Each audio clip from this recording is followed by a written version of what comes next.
इस वक्त मेरे साथ मौजूद हैं समाजवादी पार्टी से उम्मीदवार फतेहाबाद सीट से रूपाली दीक्षित। रूपाली के बारे में अगर बात की जाए तो लीड्स से पढ़ाई की है, उसके अलावा जो है दुबई में नौकरी कर रही थी, वो सब छोड़ करके यहाँ पर आई हैं। रूपाली, सबसे पहले आपके बारे में जानना चाहूँगा, कहाँ से पढ़ाई करके और अचानक की राजनीति में आने का कैसे सोच लिया? जी, एजुकेशन मेरा स्कूलिंग का भारतीय विद्या भवन जयपुर से हुआ है। मैं 12 साल हॉस्टल में रही। वहाँ पे बोर्डिंग स्कूल बहुत कुछ सिखा देता है, स्ट्रगल करना सिखा देता है। उसके बाद मेरा ग्रेजुएशन पुणे सिम्बायोसिस से हुआ है and BCom marketing. I did my MBA from Cardiff University से मैंने अपना एमबीए किया है एंड उसके बाद मैंने एमए अपना लीड्स यूनिवर्सिटी से किया है एंड अभी बस मैंने अपना एलएलबी फिनिश किया है। कार्डिफ और लीड्स से पढ़ाई करने के बाद में, जैसी हमारे पास जानकारी है, दुबई में शायद आप नौकरी भी आपने करनी शुरू कर दी थी, तो अचानक जो है राजनीति में आने का कब से सोच लिया? जी, सी राजनीति ऑलरेडी मुझे विरासत में मिली थी because of my father, but the thing is मुझे एक राइट कैलकुलेटिव मूव लेना था एंड आई डिसाइडेड कि वो मेरा दिल की शायद से मैंने ज्यादा सुन ली, दिमाग की नहीं सुन पाई और दिल ने मुझे एक आत्मा जो एक करीब कहते हैं ना, गट फीलिंग जो होती है, उसने डिसाइड किया कि व्हाई नॉट चूज अपनी कंट्री को ही चूज कर लेते हैं और इसलिए मैंने अपनी विधानसभा को चूज किया। मेरे पिताजी की ये कर्म भूमि रही है और मैं भी यहीं तक 5 साल तक अपनी कर्म में लगी रही एंड देन आई डिसाइडेड कि let's do it for them. साल 2015-16 के आसपास आप जब वापस आई थी, उसके बाद में 2017 का चुनाव में भी, लेकिन उस दौरान तो आप बीजेपी के लिए वोट मांग रही थी। जी, एक्चुअली 2017 में मैंने बीजेपी ज्वाइन करी थी और यहाँ पे जो कैंडिडेट उतारे गए थे उनको फुल सपोर्ट किया था इस बेस पे कि कहीं ना कहीं जो बीजेपी अपनी बातें करती थी, अपने जो प्रोमिसेस करती थी, specially when it comes to youth and education, apparently वो बातों में तो रह गया, मैनिफेस्टो में भी रह गया, हम लोग वहीं के वहीं रह गए। 2019 में मैं इनएक्टिवेट हो गई बीजेपी की किसी भी प्रोग्राम से, मैंने अपनी दूरी बना ली and I started my own संगठन। संगठन जो बेसिकली फतेहाबाद का है, इट्स नोन एज कर्मा संगठन, और मैंने लोगों को उसमें कनेक्ट करना स्टार्ट कर दिया and I started going route to route. जब मैं रूट टू रूट जाने लगी तो लोग क्या करने लगे कि जब आप पॉलिटिक्स के लिए जाते हैं तो आपको एक लोगों उसमें एडवांटेज देखते हैं, बट आप जब बेसिक इश्यूज के लिए जाते हैं, I will give you basic thing, 2020 में भी कोरोना आया था। राशन को देख के अगर आप बात करें यहाँ पे तो आप ये समझ लीजिए कि ऑलमोस्ट यहाँ से इतने ट्रांसपोर्टेशन जा रहे थे क्योंकि कहीं ना ये कनेक्टिविटी है राजस्थान के लिए भी और बड़े बड़े जगह की, तो खाने के लिए लोगों के पास नहीं था। तो हमने क्या किया, जैसे जो कनेक्शन हमारा बना संगठन के थ्रू, हमने उन लोगों को बोला कि आप कुछ मत करिए, आपको बस इतना करना है कि फ्रूट्स एंड बिस्किट्स ये आप प्रोवाइड कराएं ताकि उनकी जर्नी अपने घर के लिए कंप्लीट हो जाए। तो जब ऐसे ऐसे चीजें लोगों ने देखा, ठीक है, कहीं ना कहीं लोग जानते थे कि दीदी आगे जाके टिकट मांग सकते हैं, चुनाव लड़ सकती हैं, पर मैंने उस वक्त मैं चाहती तो 5 साल शांति से बैठ सकती थी और एक दौड़ में लग सकती थी कि भाई मुझे फिर से टिकट दे दीजिए, बट पहले मैंने अपने आप को प्रूव किया एंड देन आई कॉन्कर्ड। तो समाजवादी पार्टी क्यों? क्योंकि अगर हम बात करें जो है, जैसा आप कह रहे हैं कि बीजेपी के लिए पिछले जो चुनावों में प्रचार किया, तो अचानक समाजवादी पार्टी का टिकट बीजेपी के लिए नहीं बात की थी, या समाजवादी पार्टी क्यों चुनी?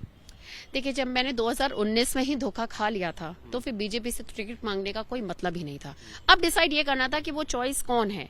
चॉइस में कोई एक यूथ की जरूरत थी एंड देन अखिलेश जी से, माने अखिलेश जी से कोई बेटर व्यक्ति मुझे मिला नहीं। वो खुद इतने वेल एजुकेटेड, वेल टॉट है। मैं ऑलमोस्ट उनसे 3 मुलाकातें पहले कर चुकी थी, बट उस वक्त ऐसा नहीं था कि मैं टिकट मांग रही थी, जस्ट एक जनरल कॉन्वर्सेशन की उनकी विचारधारणा क्या है, क्योंकि कभी कभी क्या होता है, आप ना चमक को देख के बहुत you get very hi fi. तो मैंने डिसाइड किया पहले मैं समझ लूं इन सब चीजों को, क्योंकि काफी चेंज हुए हैं, वैल्यूएशन भी चेंज हुई है समाजवादी पार्टी में पहले तब से अगर आज कंपैरिजन करें तो बहुत इफेक्टिवनेस है, बहुत चेंजेस है। अब बस मुझे अपने इक्वेशन को फिट करना था उनके साथ और वो इक्वेशन फिट हुआ नई हवा नई सपा के साथ। उस इक्वेशन को बस मैंने सिंपली बोला, I am a women, I am well taught, well educated and कहीं ना कहीं मैं इस चीज के लिए पैदा हुई हूँ। हमारे पास जानकारी आ रही है कि शायद कुछ मिनटों के अंदर ही आपने कन्विंस कर लिया था अखिलेश यादव को, ऐसा क्या बातचीत हुई थी? मैंने आपको फिर से बोला, 3 मिनट में मुझे इक्वेशन देना था। सी, आप राजनीति इमोशनली नहीं कर सकते, it has to be practical. अगर आप अपने व्यक्ति को, अपने बॉस को बहुत अच्छे से बता सकते हैं कि मैं ये सीट क्यों निकाल रही हूँ, that's more. It's like interview होता है जैसे जॉब का, वो एक जॉब इंटरव्यू था। बस ये था कि मैंने 3 मिनट लिए, लोग ज्यादा समय लेते हैं। और उसके बाद में अब जबकि राजनीति के मैदान में आई हैं, विदेशों से पढ़ाई कर ली, विदेश में नौकरी कर ली, पिछले 4-5 साल से जो यहाँ पर भी आप अपने गांव, अपने क्षेत्र में लगी हुई थी, अब जबकि टिकट मिल गया है उम्मीदवार, अब किस तरीके की चुनौतियां आ रही हैं आपके सामने? देखिए, मेन चुनौती क्या है ना, हमारे यहाँ महिलाएं वोट्स नहीं देती है। उनको लगता है कि हमारे वोट देने से क्या होता है, हमारे घर के आदमी हैं वही मोर देन सफिशिएंट है वोट देने के लिए। तो पहला चैलेंज है उनको घर से बाहर निकाल के वोट दिलवाने के लिए। अगर वो उतने ही इक्वली वोट कर देती हैं तो एक तो वोटिंग परसेंटेज आता है एंड वो कहीं ना कहीं मुझे पर्सनल लेवल पे ज्यादा मिलेगा। दूसरी दिक्कत ये आ रही है, ये जो गाइडलाइंस हैं, जो कहीं ना कहीं आप देखिए सोशल मीडिया आप कितना भी बोलें, बट कितनी ऐसी महिलाएं, मतलब यूथ को छोड़ के जो महिलाएं हैं या थोड़े जो बूढ़े पुरुष हैं, वो कितना सोशल मीडिया पे एक्टिव है। सोशल मीडिया हमें यूथ को तो वो कर सकता है, पर हमारी जो बिलो 40 जो अबव है या 50 जो अबव सेक्शन है, उसके लिए हम जब तक वो पुरानी जो कल्चरल कैंपेनिंग जिसको कहते थे, अगर हम वो नहीं कर पाएंगे तो थोड़ा सा इश्यू होगा, क्योंकि एक तो टाइम का भी इश्यू है। आप देख लीजिए 7 तारीख को चुनाव बंद हो जाएगा, तो हमें 12 दिन के अंदर 130 ग्राम सभा कवर करनी है, जो लगभग 700 गांव होते हैं। तो मेन है बस उस 12 दिन में उन सबको कैप्चर करना, उनको शक्ल दिखा के वोट मांगना, उनको समझाना कि मैं जरूरी क्यों हूँ। लेकिन अब जब आप राजनीति में आए हैं तो यहाँ पर जो है, जब खुद क्योंकि आप राजनीतिक मैदान में आ गए हैं, कहा यह जाता है कि धर्म के नाम पर, जाति के नाम पर इस तरीके से जो है वोट पड़ते हैं। और खासतौर पर अगर हम बात करें तो पिछले कुछ वक्त में दलित वोट को लेकर के बहुत ज्यादा राजनीति देखने को मिली है। आप भी मानते हैं कि दलित वोट जो इन चुनावों में एक बड़ा फैक्टर हो सकता है, खासतौर पर इस एरिया में जहां पर से आप चुनाव लड़ा रहे हैं? देखिए, जातिवाद आप इस सिस्टम से कभी नहीं लगा, स्पेशली जब आप उत्तर प्रदेश की बात करेंगे, जातिवाद हर जगह है। बट अब हम उसे बैलेंस कैसे करेंगे वो जरूरी है। देखिए, जातिवाद अब तब होता है जब आपका खुद का नेता जातिवाद की नेतागिरी करना चाहता है, पर क्या वो जातिवाद मैंने चूज किया? जब मैं अपना पॉलिटिकल या लोगों से कनेक्ट कर रही थी, क्या मैंने जातिवाद को इस्तेमाल किया? जब मैंने नहीं किया तो मुझे वो रिएक्शन में नहीं मिला। पार्टी कर रही है अभी तक तो मुझे ऐसा नहीं लगता कि स्वामी प्रसाद मौर्य आए मंच से और उन्होंने बाकायदा बात भी की। देखिए, हर आदमी एक कॉम्बिनेशन इक्वेशन बनाने की कोशिश करता है। स्वामी प्रसाद मौर्य जब समाजवादी पार्टी में आए, उनका अपना एक कॉम्बिनेशन था, क्योंकि कहीं ना कहीं एक बात समझ लीजिए, जब आप कहीं किसी चीज से खुश नहीं होते तो आप नई जगह ढूंढते हैं, और उन्होंने खुद समाजवादी पार्टी को अपनी नई जगह बनाई और नई जगह चुनी। लेकिन अब वो कॉम्बिनेशन कितना भुनता है आगे जाके, किस प्रयास से पहुंच सकता है, वो कितना बेनिफिट दे सकता है समाजवादी पार्टी को, वो आने वाला चुनाव बताएगा। विपक्षी पार्टियां खासतौर पर जो आपके विरोध में खड़ी हुई हैं, फिर चाहे वो भाजपा हो या बसपा हो, दोनों ही जो है ये उम्मीद जताए बैठे हैं, खासतौर पर क्योंकि इस बार फिर से मैं दलित वोट की बात कर रहा हूँ, क्योंकि इस क्षेत्र में दलित वोट एक डिसाइसिव फैक्टर रहा है मायावती के लिए भी, और बीजेपी भी अब कोशिश ये कर रही है कि उसको जो है अपनी तरफ खींचा जा सके, अगर वो मायावती के साथ में नहीं जा रहा है। तो आप लोगों के लिए कितनी बड़ी चुनौती, खासतौर पर आपके लिए अगर बात करें?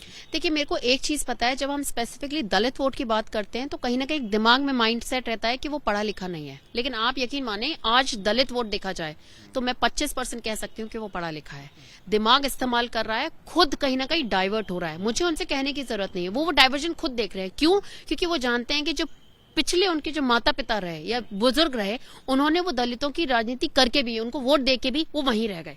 अब उनके ऊपर जब वो जिम्मेदारी आती है अपने परिवार को आगे करने की, तो या तो वो चूज करेंगे उस वोट बैंक को लेके भी, या फिर वो आगे इस चीज को देखेंगे कि हम इसमें नया कहीं ना कहीं सेटअप कैसे कर सकते हैं। और इसी वजह से अब क्या होगा, मुझे ऐसा लगता है, जो प्रत्याशी खुद होगा, उसका जो फैक्टर होगा, उसका जो बेनिफिट होगा, जो कनेक्शन होगा, वो कहीं ना कहीं मुझे लगता है कि डाइवर्जन देगा अपने कैंडिडेट की तरफ। जो है कनेक्ट कर पा रही हैं लोगों से पहुंच करके, जब गाँव में, क्योंकि वक्त कम है, काम ज्यादा है?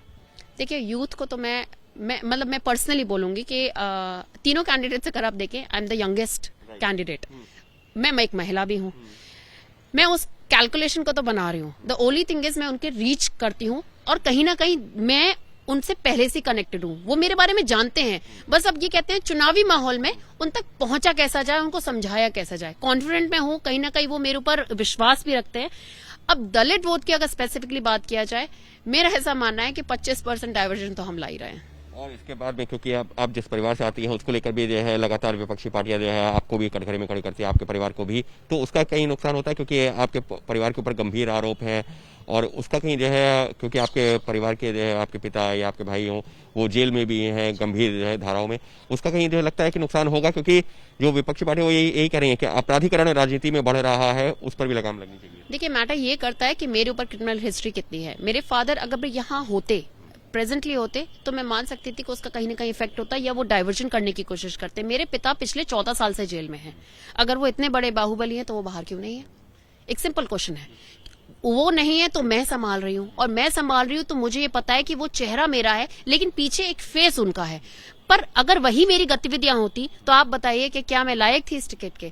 तो मेरा जो सेल्फ क्रिएटेड जो कॉम्बिनेशन है वो मैंने दिया है, बैकग्राउंड कहीं नहीं जाएगा। मैं अभी भी अपना नाम रूपाली अशोक दीक्षित ही बताती हूँ और बताती रहूंगी। वो ऑलवेज मेरे पिताजी रहेंगे, और ये जो मेरे को धनोहर मिली है वो उन्हीं से मिली है। तो कहीं ना कहीं जनता जुड़ी हुई है। दूसरी बात है, जब बाहुबली फैक्टर की बात करते हैं, वो बाहुबली उन लोगों के लिए थे जिन्होंने गरीबों का उत्पीड़न किया। अब विपक्ष की बात देखी जाए तो एक बात आई है, जब तक आप चरित्र पे उंगली नहीं उठाएंगे तो उन्हें संतुष्टि कैसे मिलेगी कि वो विपक्ष है, नहीं तो वो दोस्त कहलाएंगे। तो वो अच्छा काम कर रहे हैं, अच्छा है, पर मुझे मजे बहुत आ रहे हैं। यानी साफ तौर पर कार्डिफ और लीड्स यूनिवर्सिटी से पढ़ाई करने के बाद में, दुबई में नौकरी करने के बाद में अब रूपाली पहुंच चुकी हैं चुनावी मैदान में। पिछले चुनावों में बीजेपी के उम्मीदवार का समर्थन कर रही थी, इस बार खुद उम्मीदवार हैं। 3 मिनट में अखिलेश यादव को कन्विंस किया और टिकट मिल गया है, उम्मीदवार हो गई हैं।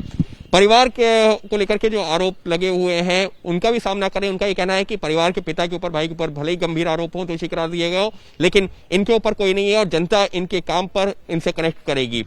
तो फिलहाल कुछ इस तरीके से चल रहा है समाजवादी पार्टी के उम्मीदवार रूपाली दीक्षित का चुनाव प्रचार। कैमरा पर्सन वरुण के साथ अंकित गुप्ता, एबीपी न्यूज, आगरा।